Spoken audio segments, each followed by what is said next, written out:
Yan, mga kamangyan, bale, isang kaalaman ulit, Kasi madami pa din naman nagtatanong o hindi pa nalalaman, Isang halimbawa dyan, nakalimitan tinatanong sa akin, paano nga ba daw palakasin yung mutya o paano nga daw pakainin? Meron naman na minsan nangingi sa akin ng orasyon ng mga mutya. Bali doon, medyo tayo doon, Kasi pagdating sa mutya, meron talaga mga mutya na merong lihim na dasal. Tulad ng kabibe, bato mong bulik na tinatawag, bato mong puti, bato mong itim. Pero yung dasal naman ng mga yan, bato mong itim, bato mong puti, bato mong bulik, iisa naman po yun, Bale sa kabebe, lihim na dasal lang naman yon ng pampaamo, Yung iba, tulad ng Pangilang Kidlat, yan naman hindi mo basta makukuha yan nang hindi mo alam yung panawag dyan kahit kita mo pa yung tinamaan yan, Kailangan alam mo yung proseso, alam mo yung panawag na orasyon at may mga bagay ka din dadalhin para doon kakapit yung Pangilang Kidlat kung sakali mang itapat mo yung isang bagay na yon o yung itak, Ngayon, paano nga ba mapapanatiling malakas yung mga mutya na tinatangan natin kung yan man ay libo ng kabibe, libo ng suso o kaya mga mutya sa bato o mutya sa langka, Nung una mga kamangyan, sa totoo lang, nung sinaunang siglo ng mga mag-aanting o ng mga ninuno natin, simple lang yung ginagawa nila sa mutya, binababad nila sa tubig na galing sa bukal tuwing Martes at Biyernes. Pwede din po siyang ilagay sa isang masisikatan ng araw, yung unang putok ng araw sa umaga at kabilugan ng buwan. Ginagawa nila yan. Kung minsan nakababad yung mga yan sa isang hawong, yung bowl na nakababad sa gatas ng kalabaw o kaya sa pulot pukyutan. Yun po yung karaniwan na ginagamit nung una na talagang mabisang pampalakas ng mutya. Kasi alam naman natin na kalimitan ng mga gabay ng mutya ay talagang mga elementals o yung mga tinatawag nating bantay sa kalikasan. Ang mutya po, kusa itong gumagana. Kung talagang pandepensa siya, ibig sabihin, magkakabisa lang siya kung talagang mapapahama ka. Kung naman pampaswerte at sa tingin nyo naman 3 taon na ganun pa din ang buhay nyo, masasabi ko na peke yan, Sa totoo lang, lalo na sa mutya ng susumagabilay tulis, kalimitan po dyan mga gawang kamay o gawang tao. Ngayon, lipat naman po tayo sa medalyon. Paano nga ba yung tamang pangangalaga sa isang medalyon? Hindi po ito basta sinusuot lang. Meron po siyang kaukulang pakain tulad ng testamento ng isang medalyon na dapat ay alam mo na kailangan sa looban ng 1 linggo 2 beses mo napapakain o 1 beses. Martes o kaya Biyernes. Ano nga ba yung oras na pwede siyang pakainin? Nung una, kailangan 6:00 na pakain mo na. Pero kung para sa opinion ko, kahit naman mapakain mo siya ng 9:00 ng gabi, wag lang aabutin ng 12:00 kasi hindi na po yun araw ng Biyernes, Sabado na yun. Ngayon yung mga bawal, para maiwasan nyo yung madiskumunyon o humina yung isang medalyon, syempre yung mga bawal dapat din natin tandaan.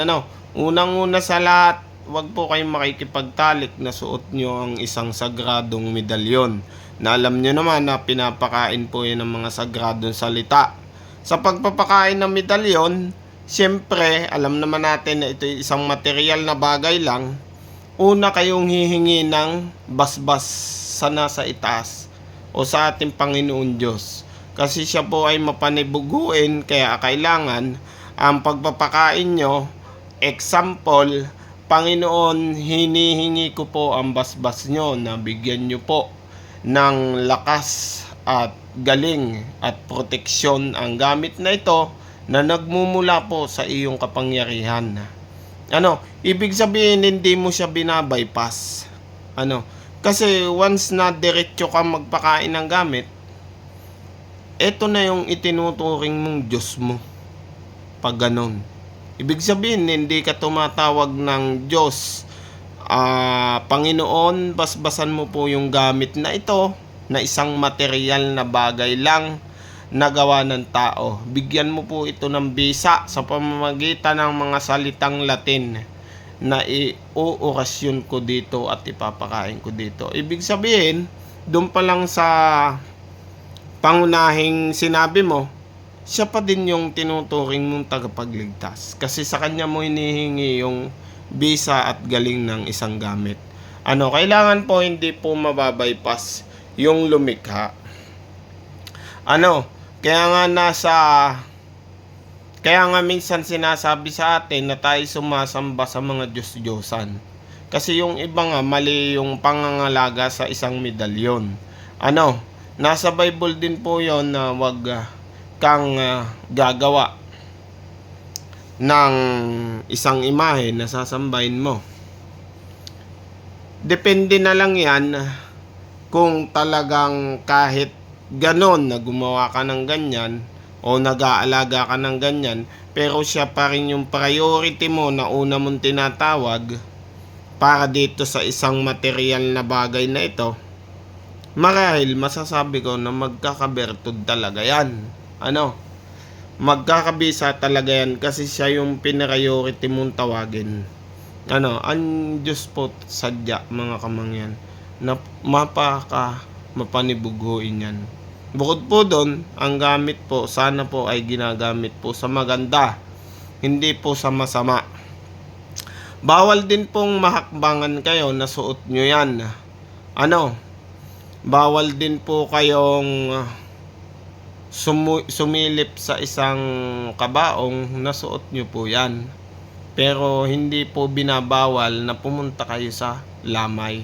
Basta wag lang po kayong kakain ng mga handa doon. Ang kailangan ng tandaan, wag po kayong yuyuko sa isang bagay lang, lalo na kung may suot kayong sagradong medalyon. Sa sementeryo pwede po siya. Bakit ko nasabi?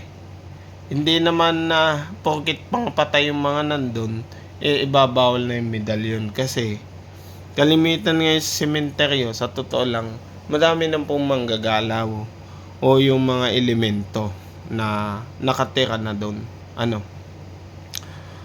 At bukod sa lahat mga kamangyan, ang isang medalyon po ay tulad ng mutya na talagang magkakabisa lang kung talaga nasa panganib ka. Kung talaga may gustong gumawa sa iyo ng masama. Tulad po na sinabi ko ulit, kailangan niya pa din pong pakainin kahit pa po sabihin yung antigo yan, yung mapakain niyo siya ng normal na dasal, maganda na po yun. Iwasan po natin na pag magpapakain tayo ng medalyon, direkta. Ibig sabihin, dire-diretso yung dasal mo.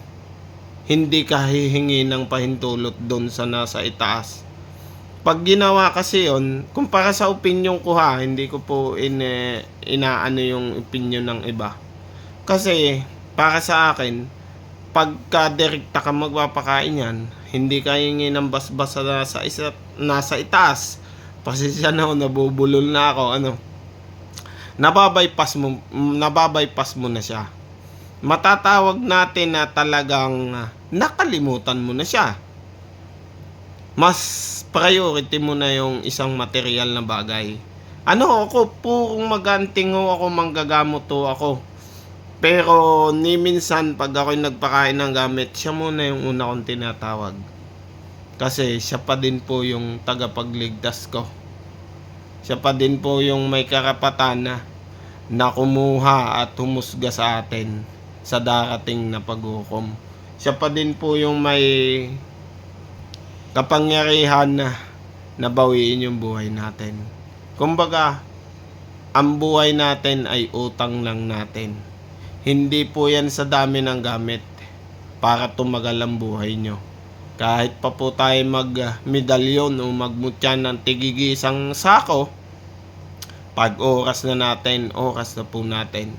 Ano po, isa po mapagpalang gabi, medyo napahaba yung video ko, pero sana po meron tayong natutunan, Doon po sa sinabi ko na yung medalyon ay talagang nilikha lang ng tao. Kumbaga, yung salita talagang matibay, yung orasyon. Kasi hindi po naman magkakabisa ang isang medalyon kung hindi nyo pakakainin ng orasyon at kung basta bilog lang siya. Tulad nito, for example nitong mga kamangyan, mayroon siyang mga sagradong salita na nakasulat. Ibig sabihin, babasbasan mo siya ng pahintulot na galing sa itaas. Ano po? Kung meron man pong hindi ako maganda nasabi dyan, comment down na lang kayo sa comment section at disclaimer lang po. Sa mga naniniwala lang po sa agay matanting-anting na tulad ko, yung kumbaga yung nais manood lang. Hindi naman po sa pilitan yan sa walang hilig. Sana po naunawaan nyo ako. God bless po sa lahat. Kung may kulang man po dyan sa sinabi ko, pagpasensyahan nyo na.